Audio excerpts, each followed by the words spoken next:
At the end of June 2025, a longtime sailing companion and I set off to cross Lake Michigan to explore the ports of New Buffalo and St. Joseph before returning to Chicago.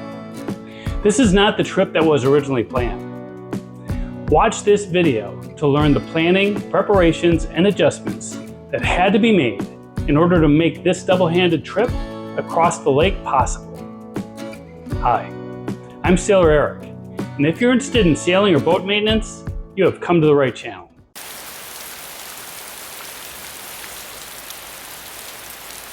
My sailboat Silverheels is 42 feet long, weighs 23,000 pounds, and is rigged to raise most of the sails on deck from the mast. My docking skills for this long, fin-keeled, heavy displacement sailboat are not yet up to single-handed standards. When sailing through the night on Lake Michigan, my current disposition is to always have someone awake and alert. So, for a sustainable sailing trip on Silverheels, a total of 3 crew members would seem ideal to me.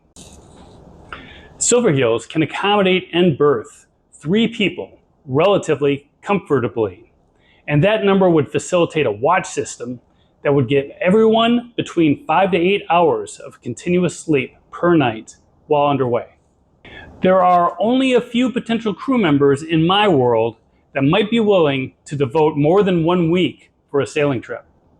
So we needed an inspiring destination that might be attained in 3 to 4 days, so that the total sail there and back might be completed in 7 to 8 days. Mackinac Island is a destination within 330 miles and is also the storied destination of the historic annual race to Mackinac Island hosted by the Chicago Yacht Club. Leaving the week before the U.S. Independence Day holiday weekend would give us long summer days, a free holiday weekday from work, reasonable if not slightly cool water and air temperature, and a decent chance of securing a dock space on Mackinac Island. I asked Corey and Anatoly if they would join me in such an adventure as we approached winter 2024, and they both accepted the opportunity.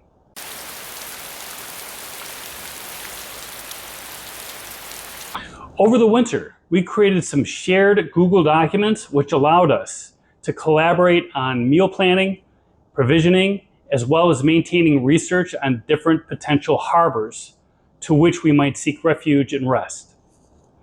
Here is an abbreviated version of the food and provisioning guidance document that we put together that would easily sustain us through 7 days of sailing, especially if we indulged in 1 or more nights in a marina, which would facilitate some extra reprovisioning. Harbor and marina information was pulled from the following sources: the Great Lakes Cruising Club, the Waterway Guide, and Richardson's Chart Book and Cruising Guide for Lake Michigan.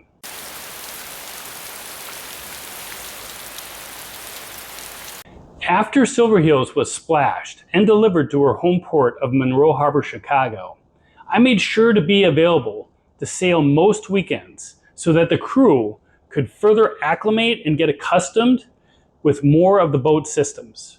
One particular weekend gave us a heavy weather sailing opportunity with waves between 3 and 5 feet high. We took advantage of that to leverage jack lines and harnesses. We also reefed underway and practiced heaving to with the staysail. No matter what the conditions, my core crew members relish sailing fast, so we did a little bit of that as well. As we approached the last 2 weeks ahead of the scheduled trip, we started platooning those provisions and sundries aboard that would not require refrigeration, and this included sleeping bags, bedding, water, canned food, dry goods, cell phone batteries, changes of clothes, anything that did not really require refrigeration or was time sensitive. The boat was getting organized and decluttered all along the way.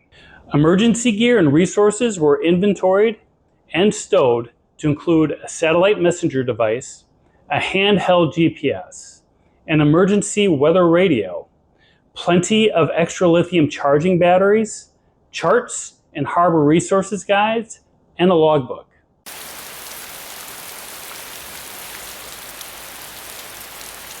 Our departure date was set for Friday, June 27th, and as that date approached, a heat dome settled over the central and eastern United States, bringing with it increased chance of thunderstorms.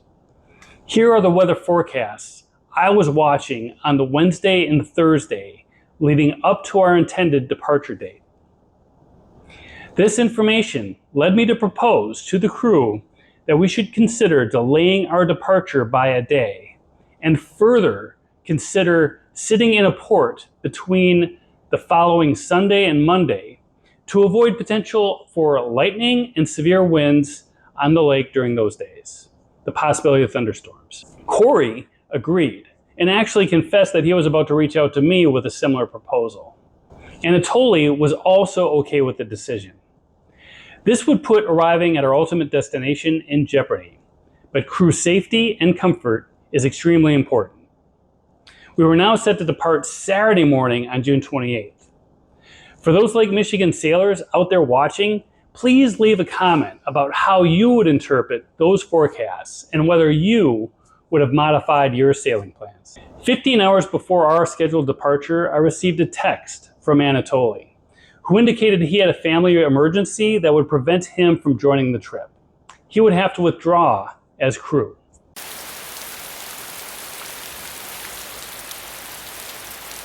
Considering the capabilities, experience, and preferences of the remaining crew members, well really, Corey and I, we decided to change the itinerary of the trip drastically.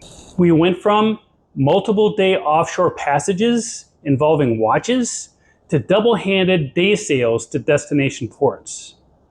We were further limited by transient slip availability given the late notice, but we were able to reserve dock space at both New Buffalo and St. Joseph from Sunday to Wednesday to salvage a sailing adventure from what was originally planned.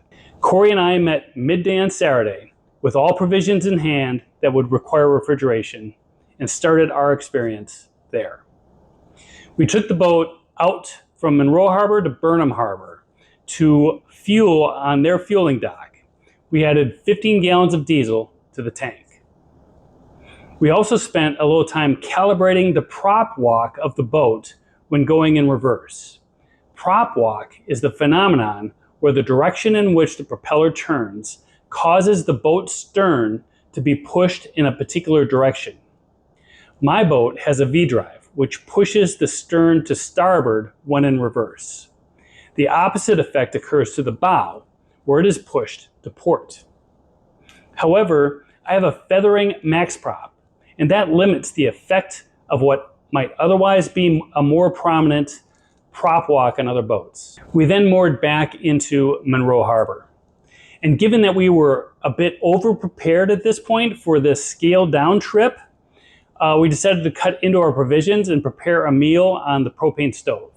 That meal comprised of salmon, asparagus, and rice. As this was Saturday evening in Chicago, we were treated to fireworks on the evening prior to our departure.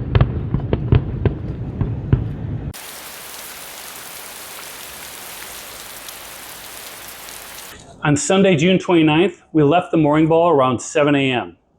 The wind was coming from the south, which is great, but it was only 4 to 6 knots.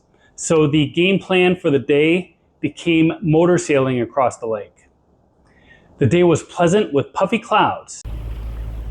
All right, we're out here on a motor sail. We've been motor sailing pretty much all day. The wind got up to 8 knots at one point. We got a little bit of sailing in, but then soon after that it went back down around 4, and we were just going too slow. So we turned on the motor and are enjoying the day. And I gotta tell you, it is nice being out here on the lake with the sail. We do have a sail up. It's not really doing much for us, but and you can see the jib is only got a little sliver showing up, otherwise that'd be flapping, because we're going pretty close to the wind, maybe almost directly into the wind. You can see a lot of cloud formations behind me, which is a result of the land heating up at a faster rate than the water. The water is kind of like a high pressure system out here, if you know anything about weather. So there's clouds all around us, all building up from the land, and we are seeing the shoreline that we're heading toward is crystallizing as we move forward. We're over halfway past the, we're over halfway to our destination, past the halfway point. And we could see how the land around us was causing heating and causing clouds to form over the land. This phenomenon turned out to trigger a snap thunderstorm over Chicago at about 12:30 p.m. I received a text indicating as much. We turned on the weather station and confirmed that South Chicago was being hit by a thunderstorm, which was bringing wind gusts up to 50 knots. All right, those clouds behind me turned into a thunderstorm that manifested over Chicago. So we are now running. I've got the engine up at 2,000 RPMs. We're doing about 7 knots at boat speed, under engine, heading for our destination of New Buffalo. And we're running. Basically, we're hoping that storm doesn't catch up to us, but we'll see. That event never manifested, though we were looking over our shoulders with the radar on and monitoring the weather radio for the remainder of the journey. We called ahead to the New Buffalo Marina, and smiling dock help was available when we came in. The docking went very smoothly, which can never be taken for granted on a long keel sailboat. However, coming off the lake added about 10 degrees to an already hot day, and what was 80 degrees now felt like 90 degrees. We hastily put the boat together and looked for a restaurant with air conditioning to cool down. This was not just for personal comfort. Being safe and not overheated is just good practice. On the next episode of this Sailor Eric channel, I'll provide a detailed review of the New Buffalo Municipal Transient Marina, along with what shopping was available, activities, things to see, and some information on the other marinas available in New Buffalo. I want to thank my current subscribers. I really, really appreciate your support. If you stayed till the end of this video, please consider pressing that like button. This action is free to you and lets the YouTube algorithm know that others like you might also wish to view this content. This is Sailor Eric. Thanks for watching.